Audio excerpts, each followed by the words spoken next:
Bien, aquí comienzan mis 5 minutos. Voy a demostrar que la Biblia nos muestra claramente que la expiación es totalmente limitada. ¿Qué significa esto? Significa que el sacrificio de Cristo, el alcance del sacrificio de Cristo solamente se hace efectivo en sus escogidos o solamente en sus elegidos. La palabra expiar, según la Real Academia Española, significa borrar las culpas. Significa purificarse de ellas por medio de algún sacrificio. También significa cubrir, que esa es la idea, cubrir los pecados.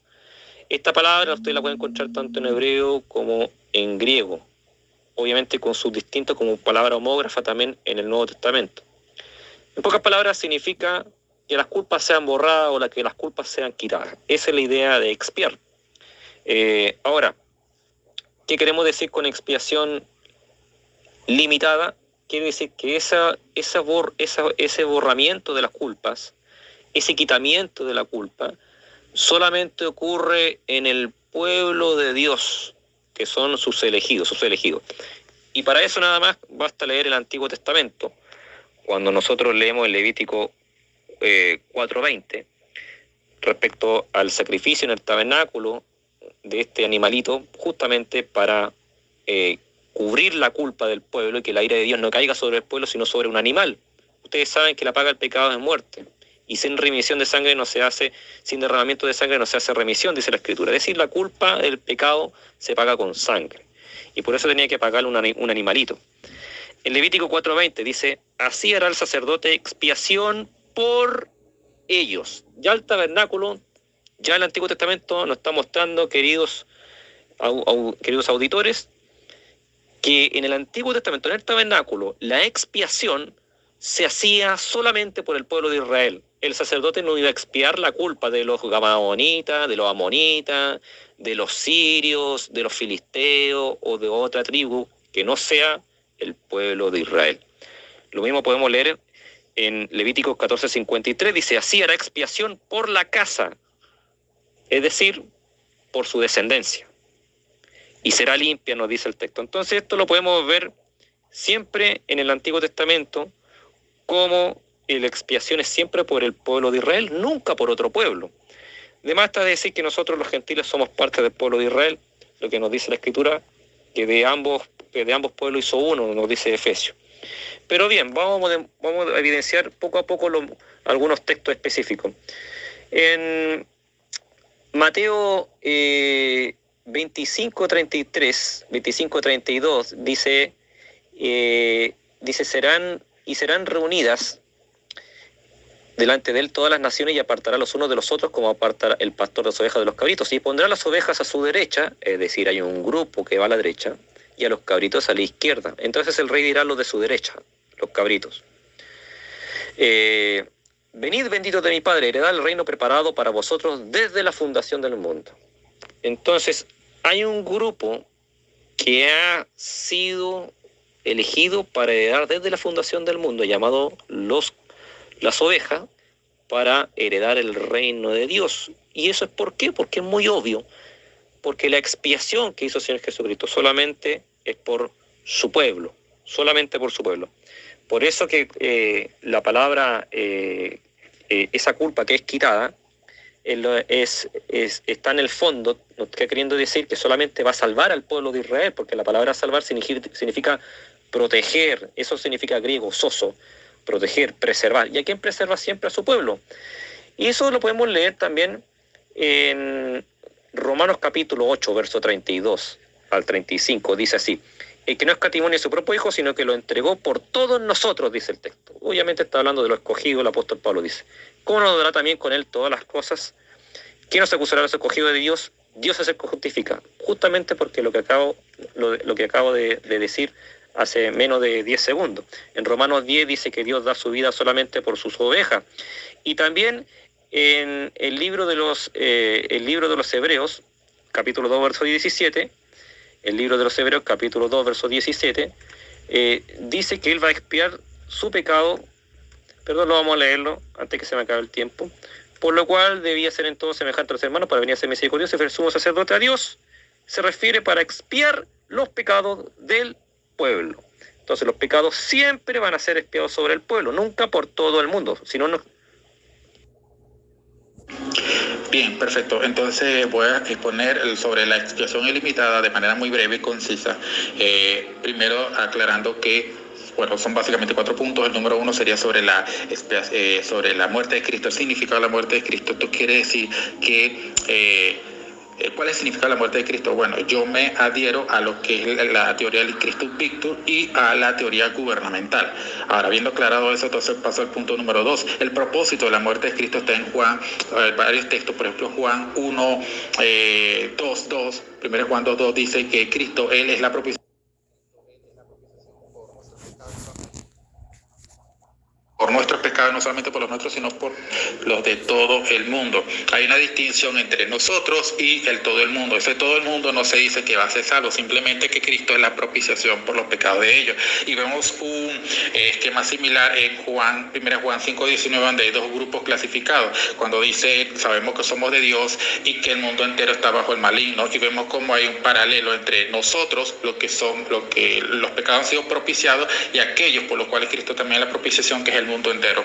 De modo que ese mundo entero, por la cual Cristo es la propiciación, es el mismo mundo entero, el cual está bajo el maligno, del cual no se dice que de manera eficiente va a terminar siendo salvado, simplemente menciona que Cristo es la expiación por ello.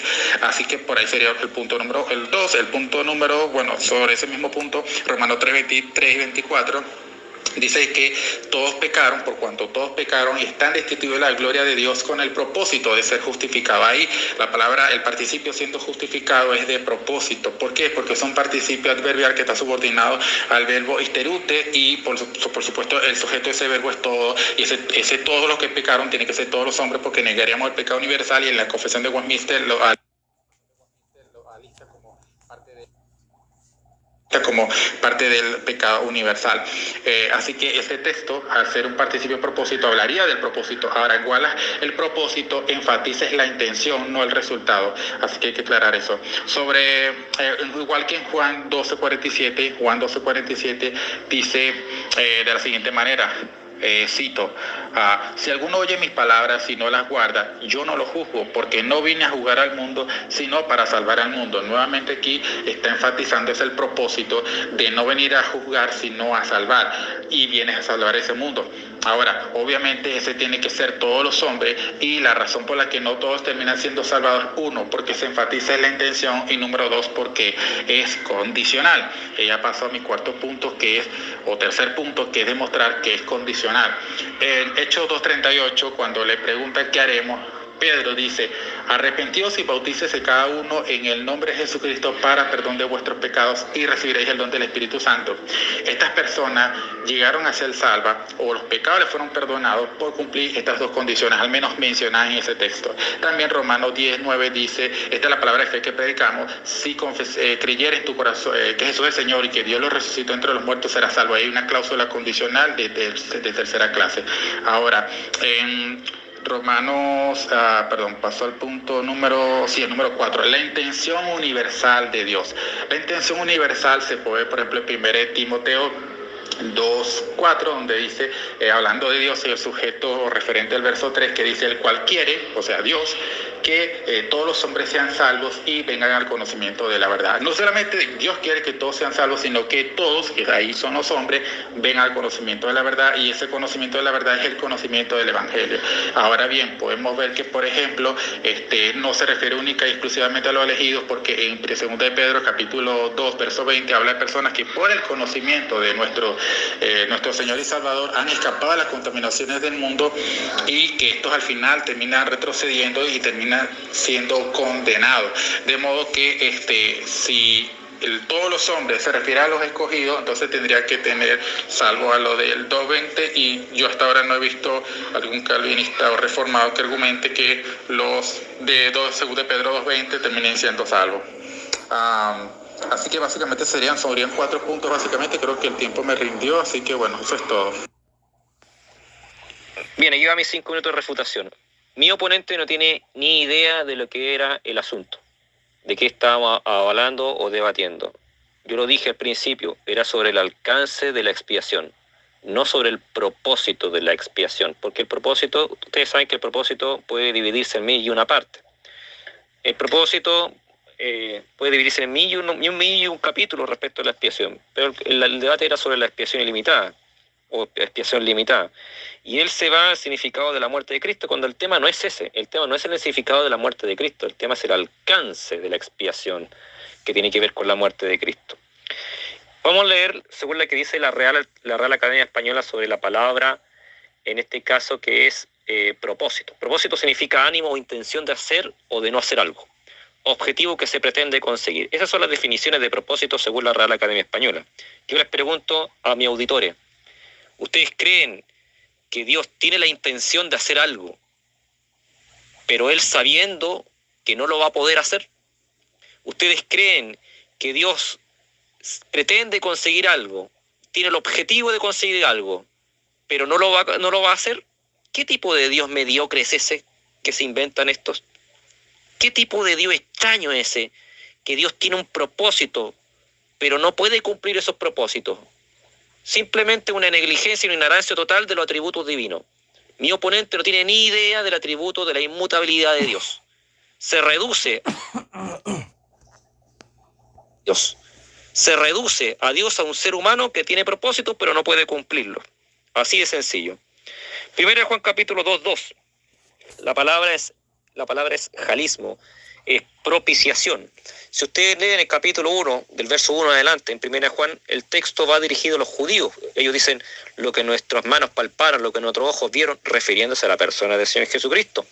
Y por eso el texto dice que Él es la propiciación por nuestros pecados, y no solamente por nuestros, sino también por los del mundo, porque se está refiriendo a aquellas personas que no son judías. Es imposible que Jesucristo vaya a ser la propiciación para todo el mundo, porque si no, no habría infierno. Y la palabra propiciación significa quitar la culpa. Entonces, si no hay culpa, si todo el mundo es santo, inocente, Satanás está perdiendo el tiempo. No hay infierno, no hay absolutamente nada, no hay condenación. ¿Por qué? Porque Él es la propiciación para todo el mundo. Entonces, estamos confundiendo lo que dice el texto. Dice, Él es la propiciación. Claro, es la propiciación por judíos y por no judíos. Por eso que la palabra mundo debe entenderse en un sentido como palabra homógrafa. Eso es lo que no entiende mi oponente. Mi oponente no tiene idea del uso de palabras homógrafas en el texto. Y lo voy a demostrar en Juan capítulo 12. En Juan capítulo 12, verso 47, él nombró el siguiente texto.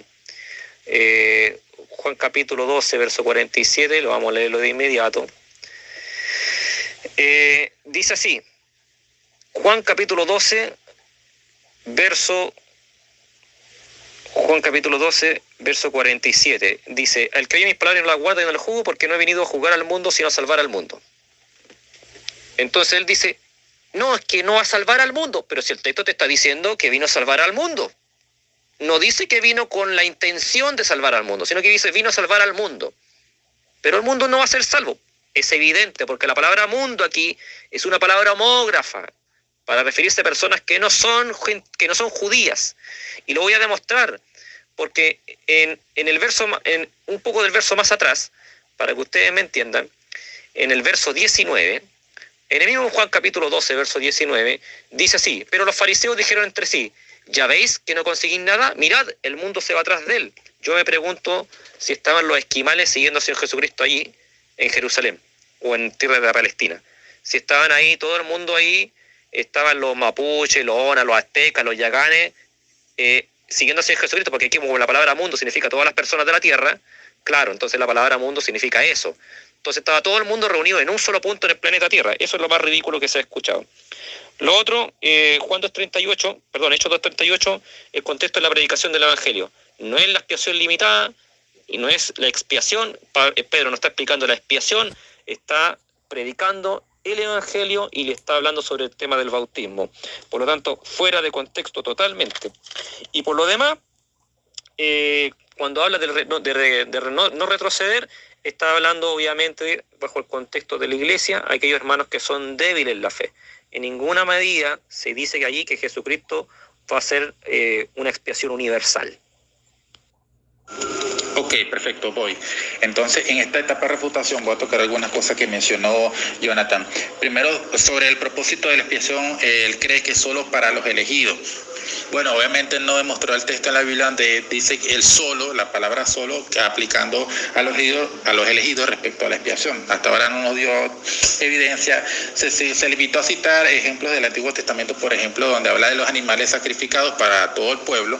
Entonces, luego vemos cómo él dice que como los animales eran por el pueblo judío y eran para el pueblo judío, entonces eso significa que como no se hacía para todos los seres humanos, que por lo tanto demuestra la expiación limitada. Obviamente el problema aquí es anacrónico. Vamos, por ejemplo, lo que dice acá Éxodo 12, 48, 49 dice: pero si un extranjero reside con vosotros y celebra la Pascua del Señor, que sea circuncidado todo varón de su casa, y entonces que se acerque para celebrarla, pues como un nativo, será como un nativo al país, pero ninguna persona incircuncisa comerá de ella. La misma ley se aplicará tanto al nativo como al extranjero que habita entre vosotros. Dios no estaba cerrándole las puertas a los gentiles, por el contrario, los gentiles podían participar, pero tenían que hacerse miembros del pacto. Por lo tanto, aunque la expiación se daba dentro del contexto del pueblo de Dios, aún primero, los beneficios salvíficos no eran aplicados a todos, y segundo, cualquier persona gentil podía participar de ella. Ahora, después cita sobre el Hijo escatimado, Romanos 8, nuevamente ahí no nos demostró que la muerte de Cristo tiene el objetivo únicamente de expiar los pecados de ellos. Simplemente se limitó a citarlo sin dar una explicación. También sobre Hebreos 2:17, otra vez comete el error de no entender la visión de Cristo como sumo sacerdote, ya que el texto habla dentro del ámbito del pacto. De hecho, toda la carta de Hebreos está tratando de exaltar el ministerio de Jesús como sumo sacerdote y que el nuevo pacto es superior al antiguo, y por eso es normal que el escritor hable en términos del Antiguo Testamento como sumo sacerdote del pueblo, y por lo tanto no hay ningún problema en que la expiación ahí tenga como objeto el pueblo de Dios. No obstante, lo cual no significa que la expiación de Cristo no tiene una extensión hacia aquellos que todavía no son parte del pueblo. Entonces, eso por un lado. Luego hay una parte que él menciona sobre que, bueno, ¿qué clase de Dios es ese, no? Como que básicamente el Dios que uno cree es un Dios que fracasa y que por lo tanto ese Dios no es un Dios según hecho al hombre. Bueno, el problema aquí es un poco de la mala interpretación. Obviamente tiene que desviar el contexto de las palabras y decir otras cosas. Por ejemplo, en Romanos capítulo 2, versículos 4 y 5 dice, Pablo hablando aquí, dice: o tienes en poco las riquezas de su bondad, tolerancia y paciencia, ignorando que la bondad de Dios te guía al arrepentimiento. ¿Y quién es el de las personas que habla aquí? Bueno, cuando vemos el versículo 1 dice: por lo cual no tienes excusa, oh hombre, quien quiera que seas tú. No está hablando de los elegidos, está hablando de cualquier hombre que sea, que cuando critica y hace lo mismo es culpable delante de Dios. Y él le dice que si él cree que, dice aquí, o está menospreciando la bondad de Dios que lo guía al arrepentimiento. Pero ¿cómo Dios va a guiar al arrepentimiento a una persona a la cual él no quiere salvar? Porque vemos lo que dice: más por causa de tu terquedad y tu corazón no arrepentido está acumulando ira para ti en el día de la ira y del justo juicio de Dios. De manera que Dios, aun cuando la persona, aun cuando estos hombres lo resisten con su corazón endurecido, su bondad lo guía al arrepentimiento. Y aunque Dios sabe que una persona no se va a convertir, aún está ese deseo, porque Dios es amor y porque Dios es bueno, a pesar de que nosotros no merecemos su misericordia. Nuevamente, otras cuestiones que confunden el propósito en Juan 12:47, cuando dice: él vino con el propósito de salvar al mundo, y ahí ese infinitivo, ese auristo con la conjunción ina expresa un propósito. Y el propósito en gramática, es importante acá porque estamos hablando del griego Nuevo Testamento, enfatiza es la intención, no el resultado. Nuevamente, él tendría que demostrar que entonces los gramatólogos se equivocaron al enfatizar que el propósito tiene ese objetivo. Y finalmente, creo que me queda 30 segundos. Bueno, creo que hasta no tengo ni nada más que decir, pero vamos a ver si anoté alguna cosa por acá. primera de Juan 2, 2. Él dice, no, que el mundo entero. Yo hace rato expliqué básicamente que la palabra mundo tiene varios significados, pero que ahí en el texto de Juan 2, primera Juan 2, 2 es todo el mundo, y que ese todo el mundo son los impíos, que son los mismos, todo el mundo que están bajo el maligno, de acuerdo al texto de primera Juan 5, 19. Bien, aquí va mi primera pregunta. En Hebreos 2:17 está hablando de la persona del Señor Jesucristo. Dice, por lo cual debía ser en todo semejante a sus hermanos, para venir a ser misericordioso y fiel sumo sacerdote en lo que a Dios se refiere, para expiar los pecados del pueblo. Mi pregunta, según el texto, ¿para quién Jesucristo vino a expiar los pecados? Ok, ya que tengo 30 segundos, mi respuesta va en 2 puntos. Número 1, tu pregunta es ¿para quién vino a hacer expiación de los pecados? El texto dice, según el texto, el pueblo. Eso es lo que dice.